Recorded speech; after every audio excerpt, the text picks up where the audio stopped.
જય શ્રી રામ.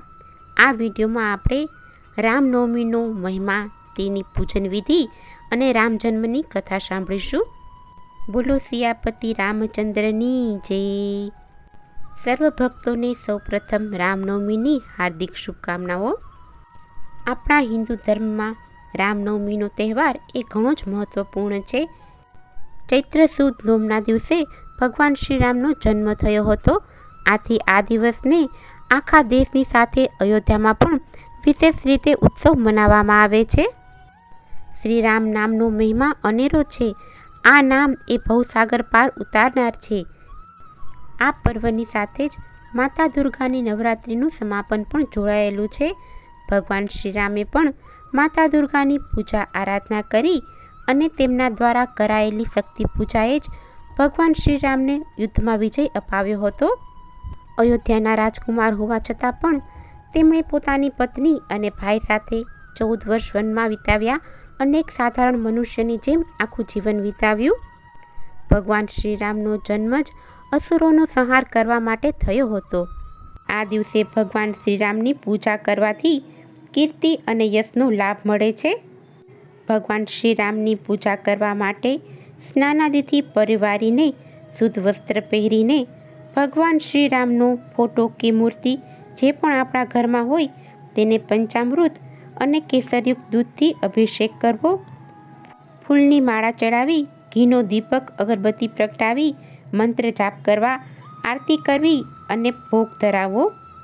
આ દિવસે વ્રતધારીએ ઉપવાસ કરો. પોતાની અનુકૂળતા પ્રમાણે ફળ આહાર લઈ શકાય. ભગવાન શ્રીરામનો જન્મ ચૈત્ર માસના શુક્લ પક્ષની નોમના દિવસે બપોરે 12 વાગ્યે મનાવવામાં આવે છે.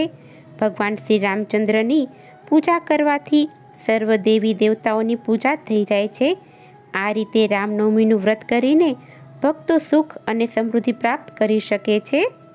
યુગ યુગાંતરથી ધર્મની સ્થાપના અને ઋષિ મુનિઓના રક્ષણ માટે ભગવાન પૃથ્વી ઉપર મનુષ્ય રૂપે અવતાર લે છે.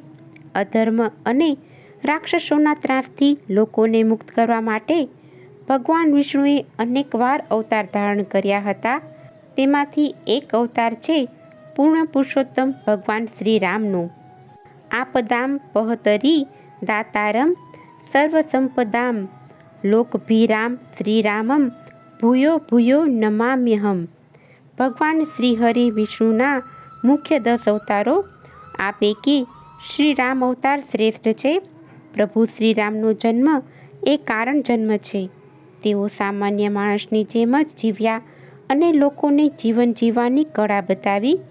સ્વભાવે ખૂબ જ નમ્ર, સરળ અને શાંત પ્રકૃતિના કારણે યુગો યુગોથી માનવ તેની પૂજા કરતો આવ્યો છે. મહર્ષિ વાલ્મીકી કહે છે, ચરિતમ રઘુનાથસ્યમ સતકોટિ સવિસ્તરમ. અર્થાત પ્રભુ રામના ચારિત્રને કારણે ભારતના ખૂણે ખૂણે તેઓ વસ્યા. ભારતનો એક પણ એવો ખૂણો નહીં હોય કે જ્યાં રામ મંદિર ના હોય, જ્યાં રામધૂનનો અવાજ ના હોય. વાસ્તવમાં પ્રભુ શ્રીરામ જન્મ્યા અયોધ્યામાં, પરંતુ 14 વર્ષના વનવાસ દરમિયાન પૂરી ભારત યાત્રા કરી. એ સંદર્ભે સમગ્ર દેશમાં ગલીએ ગલીએ તેની ખ્યાતિ અજર અમર છે. હિન્દુઓના મુખ્ય તહેવારમાં રામ જન્મોત્સવ રામનવમી ધાર્મિક તહેવાર છે. વસંત ઋતુકાળ ચૈત્ર સુદ નવમી તિથિ ગુરુવાર, પુનર્વસુ નક્ષત્ર, કકાળટક લગ્ન સમયે અભિજીત મુહૂર્ત યાની કે મધ્યાહન સમયે બપોરે 12 કલાકે ત્રેતાયુગમાં જન્મ થયો હતો. શ્રદ્ધાળુ અને લાગણીશીલ ભારતીય પ્રજા આ પવિત્ર સમયને રામનવમી તરીકે ઉજવે છે.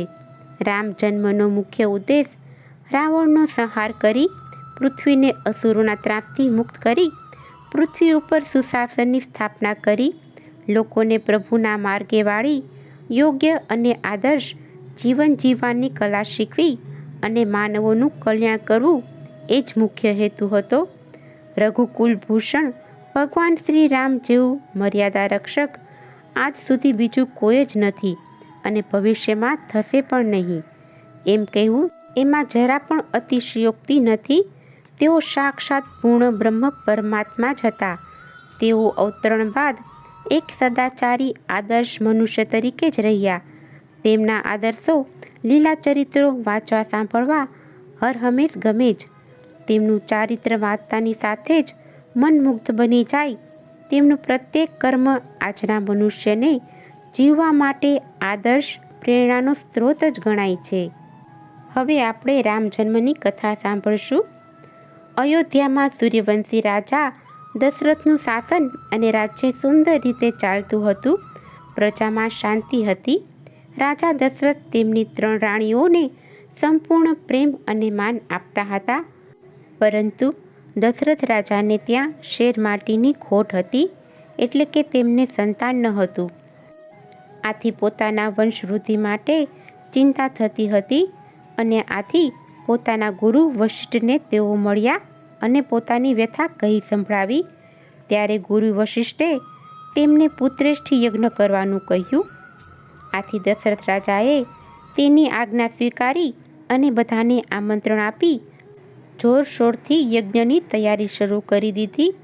યજ્ઞના મુખ્ય આચાર્ય પદે શૃંગી ઋષિને રાખી એ યજ્ઞ થયો અને યજ્ઞ સમાપ્ત થતાં તેમાંથી યજ્ઞદેવ પ્રગટ થાય છે અને હવિષ્ટમાન ખીર આપે છે. આ પ્રસાદની ખીર બધી જ રાણીઓને ભાગ પાડી અને આપવાની હોય છે, પણ રાજા દશરથ 2 જ ભાગ પાડે છે, એક કૌશલ્યાનો અને કૈકેયીનો. સુમિત્રાનો ભાગ પાડતા તે ભૂલી જાય છે. આથી કૌશલ્યા અને કૈકેયી પોતાના ભાગમાંથી અડધા ભાગ કરી અને સુમિત્રાને આપે છે. આમ આ પ્રસાદ આરોગીને 3 રાણીને સમય થતાં ગર્ભ રહે છે. આથી અયોધ્યામાં ખુશીનું વાતાવરણ પ્રસરી જાય છે. આમ દશરથ રાજા દરેક રાણીનું ખૂબ જ ધ્યાન રાખે છે અને તેમને દરેક પ્રકારના ગર્ભ સંસ્કાર આપે છે. આમ અવધિ પૂરી થતાં પવિત્ર ચૈત્ર માસની શુક્લ પક્ષની નોમના દિવસે માતા કૌશલ્યાના ગર્ભમાંથી ભગવાન શ્રીરામનો જન્મ થયો. આ સમયે આકાશમાંથી પુષ્પવર્ષા સાથે નગારા વાગવા લાગ્યા અને સર્વ દેવી દેવતાઓ દીર્ઘાયુના આયુષ્ય આપવા લાગ્યા. દિવ્ય સ્વરૂપવાન ભગવાને જન્મ લીધો અને આ પવિત્ર દિવસને રામનવમી તરીકે ઉજવવામાં આવે છે. ભગવાન શ્રીરામના જન્મનો મુખ્ય ઉદ્દેશ રાવણનો સંહાર કરી પૃથ્વીને અસુરોના ત્રાસથી મુક્ત કરી પૃથ્વી ઉપર સુશાસનની સ્થાપના કરી લોકોને પ્રભુના માર્ગે વાળી યોગ્ય અને આદર્શ જીવન જીવવાની કલા શીખવી અને માનવોનું કલ્યાણ કરવું, એ જ મુખ્ય હેતુ હતો. રામ એટલે રમાના આપણા હૃદયમાં નિવાસ કરનારા દિવ્ય આત્મ સ્વરૂપ. શ્રી રામ રામ રામેતિ રમે રામે મનોરમે સહસ્ત્ર નામ તતુલ્યમ રામ નામ વરાનને. આ શ્લોકનું માત્ર 3 વાર સ્મરણ કરવાથી શ્રી વિષ્ણુ સહસ્ત્ર નામના એક પાઠના ફળ જેટલું પુણ્ય પ્રાપ્ત થાય છે. શાસ્ત્રમાં કહ્યું છે કે વ્યક્તિના અંત સમયે મૃત્યુ સમયે તે વ્યક્તિના કાનમાં આ મંત્રનો નાદ કરવાથી વ્યક્તિ સદગતિ પામે છે. કળિયુગમાં શ્રીરામ તિરુપતિ બાલાજી સ્વરૂપે વિષ્ણુમૂર્તિ પ્રભુ શ્રીરામ કળિયુગમાં તિરુમલ પર્વત ઉપર સ્થિર થઈને શ્રી તિરુપતિ બાલાજી સ્વરૂપે શ્રી વેંકટેશજી સ્વરૂપે ભક્તોની મનોકામના પૂર્ણ કરે છે. અને પ્રભુ શ્રીરામે કહ્યું છે કે જેનું મન નિર્મળ એટલે કે મનમાં કોઈ પણ પ્રકારનો રાગ, દ્વેષ, ઈર્ષા ન હોય તેવી વ્યક્તિ મને અતિ પ્રિય છે. બોલો પ્રભુ શ્રીરામની જય.